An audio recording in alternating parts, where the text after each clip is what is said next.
Ces technologies, donc c'est essentiellement en fait la technologie passive, de maison passive, qui a été choisie par le maître d'ouvrage, donc qui a porté le projet, qui a fait appel à nous parce que nous sommes spécialisés dans la construction passive.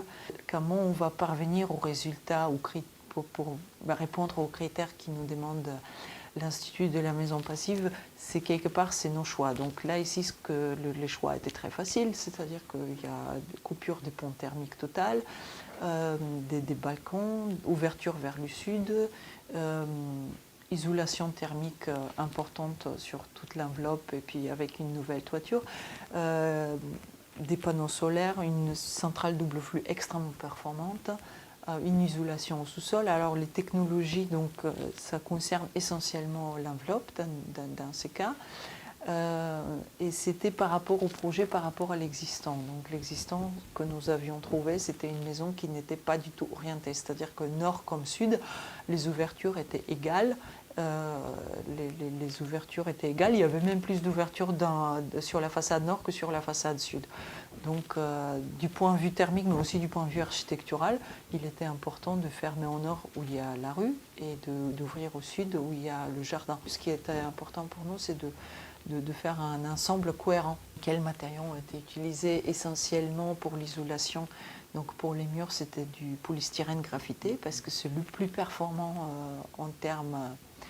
le plus performant quand on regarde sur 3 critères. Donc performance thermique, donc conductivité ou non-conductivité, pose, épaisseur et coût.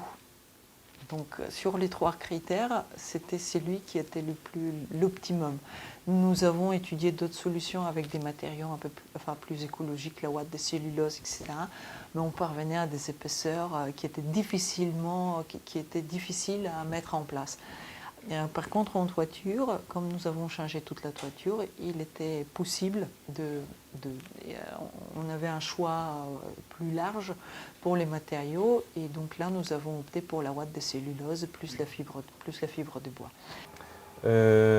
Donc voilà, ça c'est la principale machine de la maison. Quand on disait qu'il y avait peu de technologie dans une maison passive, la moitié de la technologie de la maison, c'est juste cet appareil-là.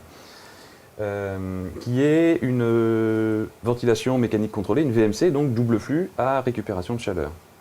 Donc concrètement, c'est assez simple. L'air de l'extérieur rentre dans la machine par ce gros tuyau qui est très isolé, donc on ne le voit pas très bien ici. Ça rentre dans le corps de la machine et il se réchauffe à l'intérieur de la machine et il sort et il va dans la maison par ce tuyau-là. Et toute l'air qui rentre dans la maison passe par ce tuyau-là.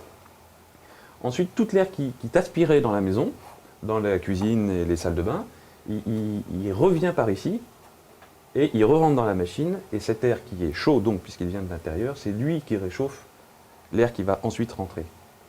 Cet air vicié, donc mais chaud, donne sa chaleur à l'air neuf qui vient de l'extérieur, et ensuite repart, mais donc froid, à l'extérieur par la bouche que nous avons vue tout à l'heure sur le côté de la maison. Ce qui est impressionnant, c'est qu'on constate que la différence entre la température de l'air qui est aspiré dans la maison et l'air l'air neuf qui est rejeté dans la maison est en général de 1 degré. C'est-à-dire qu'actuellement, nous soufflons de l'air à 19 degrés dans la maison, alors que l'air extérieur aujourd'hui est à peu près de 7 degrés. Le bilan, c'est que la performance est conforme à l'attendu, voire un peu meilleure. Et ça, c'est très caractéristique des maisons passives, en fait. Cette concordance entre la performance attendue et la performance réelle.